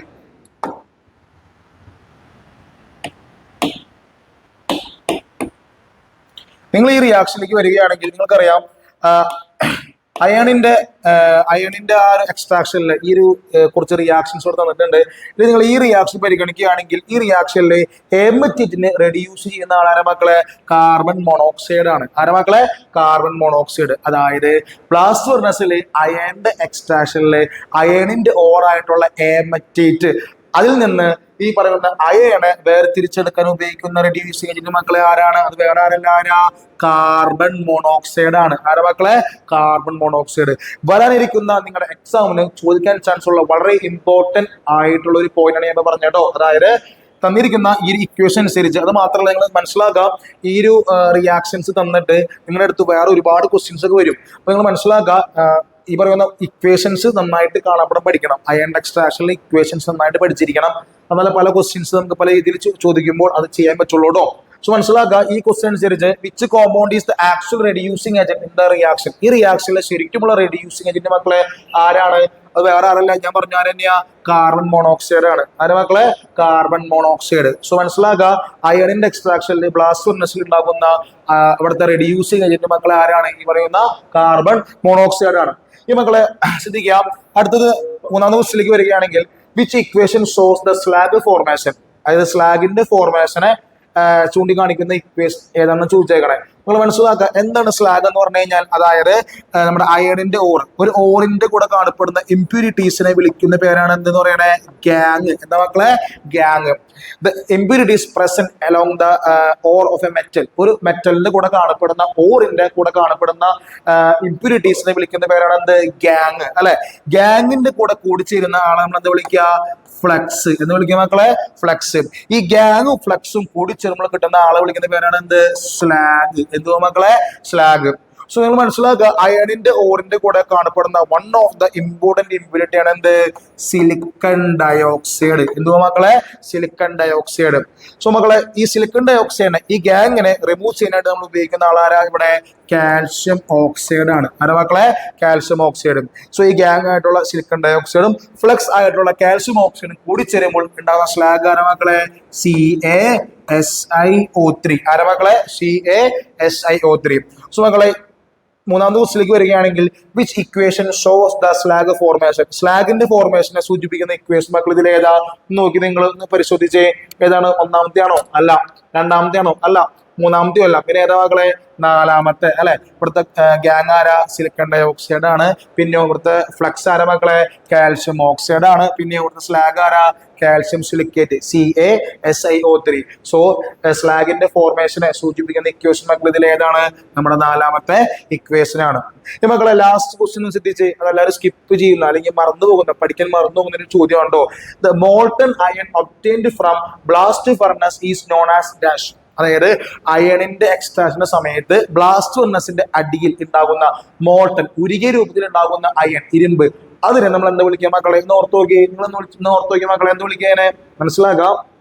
അയണിന്റെ എക്സ്ട്രാക്ഷന്റെ സമയത്ത് ആ ഫർണസിന്റെ അടിഭാഗത്തായിട്ട് ഉരുകിയ അവസ്ഥയിൽ മോൾട്ടൺ ഫോമിൽ കാണപ്പെടുന്ന ആ ഒരു അയണിനെ നമ്മൾ എന്ത് വിളിക്കുക, ആ അയണിനെ വിളിക്കുന്ന പേരാണ് എന്ത് മക്കളെ, പിഗ് അയൺ. എന്തായണ, പിഗ് അയൺ. അയണിന്റെ എക്സ്ട്രാക്ഷന്റെ സമയത്ത് ബ്ലാസ്റ്റ് ഫർണസിൽ നമുക്ക് കിട്ടുന്ന, ഡയറക്റ്റ് കിട്ടുന്ന ആ ഒരു കാർബണിന്റെ കണ്ടന്റ് ഉള്ള ആ ഇരുമ്പിനെ, അയണിനെ വിളിക്കുന്ന പേരാണ് എന്ത്, പിഗ് അയൺ. സോ മക്കളെ, നിങ്ങൾ മനസ്സിലാക്കുക, നിങ്ങളുടെ എക്സാമിന് അയണിന്റെ അല്ലെങ്കിൽ അലുമിനിയത്തിന്റെ എക്സ്ട്രാക്ഷൻ ചോദിച്ചിരിക്കും. സോ ഇപ്പോഴത്തെ ഈ ഒരു ചോദ്യത്തിൽ അയണിന്റെ എക്സ്ട്രാക്ഷൻ ചോദിച്ചേക്കണേ.